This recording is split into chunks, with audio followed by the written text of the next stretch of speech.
On vous souhaite la bienvenue à ericlatour.com. Vous savez, il n'y a pas longtemps, c'était le gala de l'excellence de la Chambre de commerce et de l'industrie du Richelieu. Il y a eu différents gagnants, différentes catégories.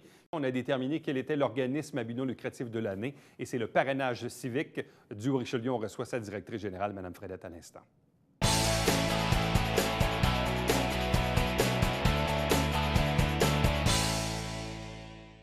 Vous savez, la semaine dernière, on recevait la personnalité d'affaires, donc cette gagnante lauréate du Gala de l'excellence de la Chambre de commerce et de l'industrie du Richelieu. On recevait également les récipiendaires du prix Coup de cœur, le bistrot Braque, mais il y avait d'autres catégories également qui ont été honorées à l'occasion de cette soirée, notamment l'organisme à but non lucratif de l'année.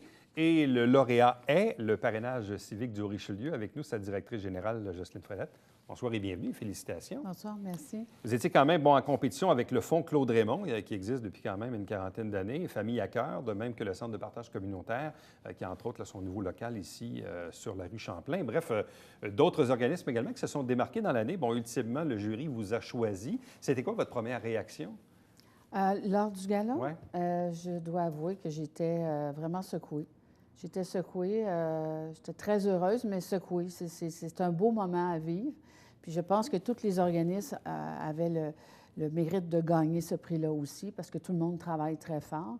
Mais que le parrainage a été le gagnant cette année, c'est une bonne vitrine aussi pour le parrainage d'avoir gagné. Bon, qu'est-ce que c'est le parrainage civique du Richelieu? Et j'aimerais que tout le monde le sache.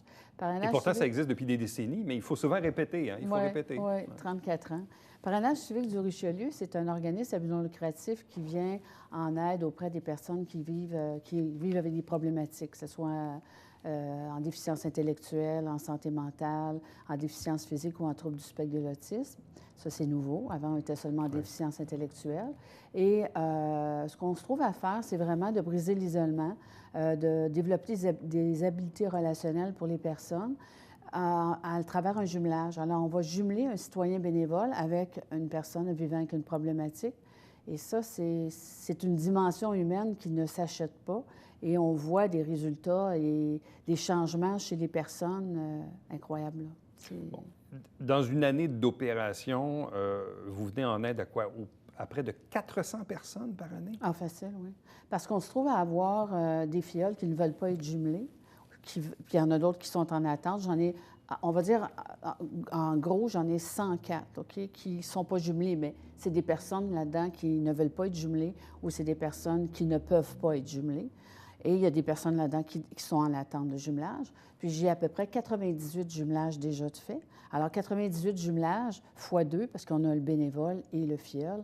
Alors, c'est beaucoup de monde. C'est beaucoup, beaucoup de monde. On a aussi des bénévoles d'un jour, à peu près une quarantaine de bénévoles, là, qui ne veulent pas s'engager dans une relation d'amitié avec quelqu'un. Ils préfèrent accompagner une personne lors d'un pique-nique, du party de Noël, tout ça. On est toujours à la recherche là, de bénévoles d'un jour. Fait que c'est beaucoup de personnes, oui.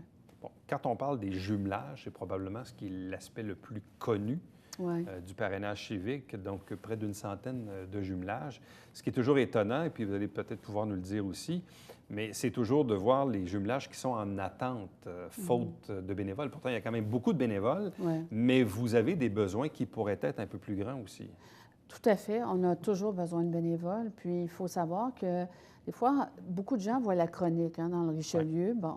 Et puis, ils ne passent pas à l'action. Pourquoi? Bien, c'est l'inconnu. Il faut savoir que le parrainage, on supporte nos bénévoles et qu'il y a un bon pairage qui est fait. Un pairage, ça veut dire qu'on rencontre la personne qui désire devenir bénévole chez nous. On veut la connaître pour faire un bon pairage avec la bonne filleule ou le filleul. Alors, c'est fait de façon très sérieuse, avec beaucoup d'éthique, beaucoup de confidentialité, puis avec des antécédents judiciaires qui sont vérifiés afin d'assurer la sécurité pour tout le monde. Parce que c'est sûr, quand les gens, justement, voient dans le Richelieu, et là, on voit une photo, parrainage civique, et là, c'est marqué, je ne sais pas, Jérôme cherche un parrain, ou Sophie cherche une marraine, ou peu importe. Et là, on voit ça, puis là, on se dit, bien, comment moi je pourrais faire? J'ai jamais été en contact avec des personnes qui ont des déficiences intellectuelles ou quoi que ce soit. Là, tu te dis, est-ce que c'est un bon fit? Est-ce que je suis fait pour ça? C'est ça. Fait que souvent, c'est ça la question. Les gens le voient, ils disent, bien, peut-être que j'aimerais ça, mais des fois, c'est le petit... Le petit leitmotiv. Ouais. Ouais. Mais il y a aussi qu'il faut savoir, les gens ont peut-être peur de la relation d'amitié parce qu'ils disent, je ne le connais même pas, je ne connais pas cette personne. Il faut savoir que c'est à peu près 2 à 3 heures par mois. Alors, c'est une activité. Mais cette personne-là, ça change sa vie, là. Ensuite, c'est le jumelage, c'est pas seulement du 1 à 1. C'est aussi que la marraine, le parrain, à un moment donné, ouvre son réseau social à son filleul. Ouais. Et ça a une valeur inestimable. Ça peut être son réseau au niveau du sport, où est-ce qu'elle s'entraîne.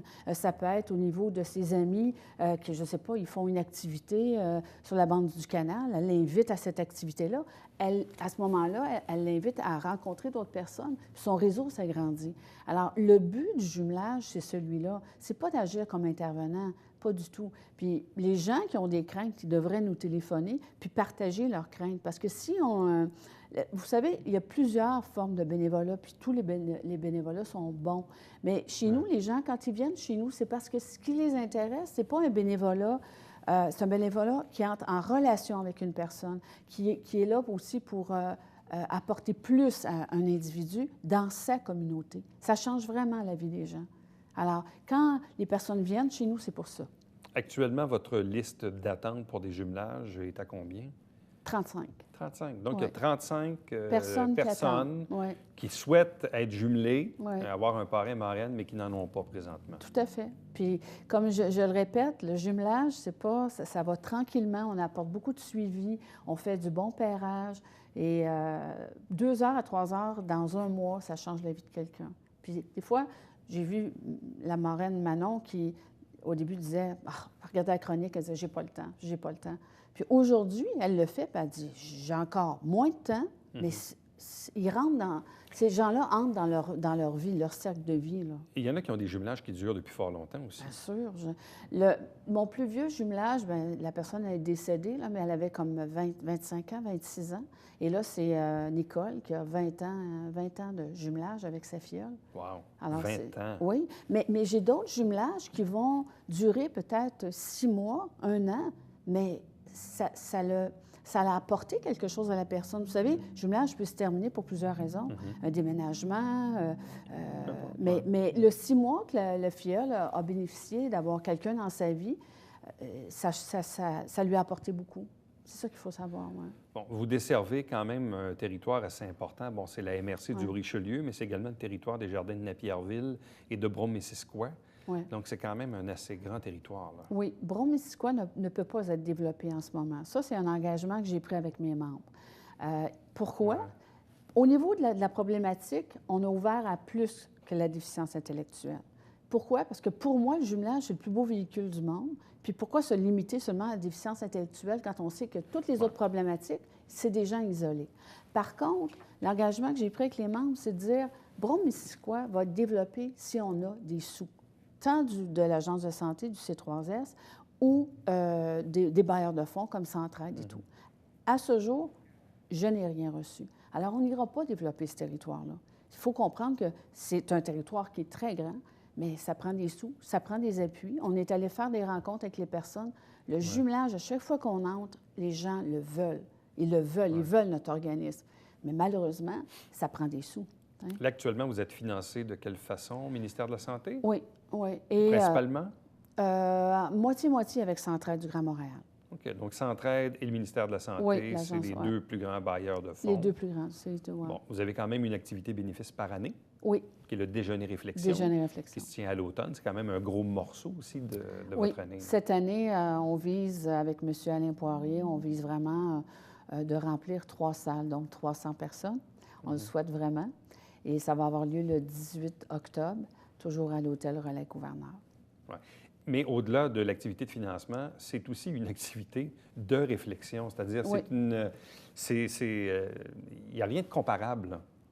Il n'y a rien de comparable. Assister à un déjeuner réflexion, c'est pas aller écouter quelqu'un dans un dîner de je sais pas quoi. C'est vraiment très, très particulier, là. C'est le message qui est véhiculé. C'est le message. Les personnes sortent du déjeuner réflexion avec de l'espoir, avec un côté... ils sont dynamisés par le message de la personne. Parce que la personne se confie, mais c'est vraiment une confidence du chemin, que ce soit au niveau de ses réussites sportives comme Chantal Petitclerc, que ce soit les réussites d'affaires. Mais effectivement, c'est un bagage personnel qui est livré aux personnes. De garder espoir dans des moments où on peut avoir des pics ou des mises en doute, par exemple. Ouais. Bon, on le disait tantôt, dans cette catégorie, il y avait d'autres organisations également, d'autres organismes à but non lucratif. Qu'est-ce que vous avez mis dans votre dossier de candidature pour que, selon vous, on retienne la candidature du parrainage civique comme organisme à but non lucratif de l'année? Intéressant comme question.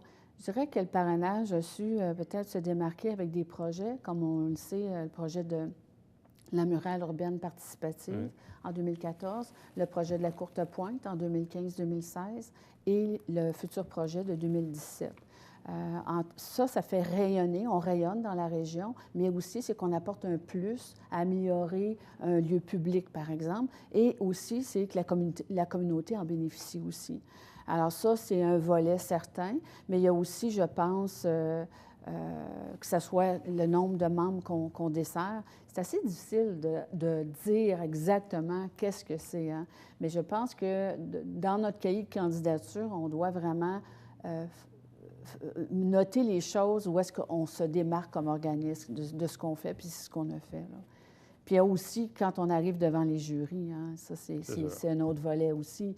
Mais moi, je le dis encore, si on prend le centre de partage, je veux dire, ils ont fait des belles réalisations. La fondation de M. Ramon, la même chose. Alors, toutes ces personnes-là, famille à cœur, ils font des beaux projets. C'est un qui doit gagner. Alors, on a été les nominés cette année, mais je lève mon chapeau à tous les autres organismes, effectivement. Madame Fredette, merci beaucoup. Félicitations encore une fois à vous et à votre équipe, évidemment, pour ce prix. Merci.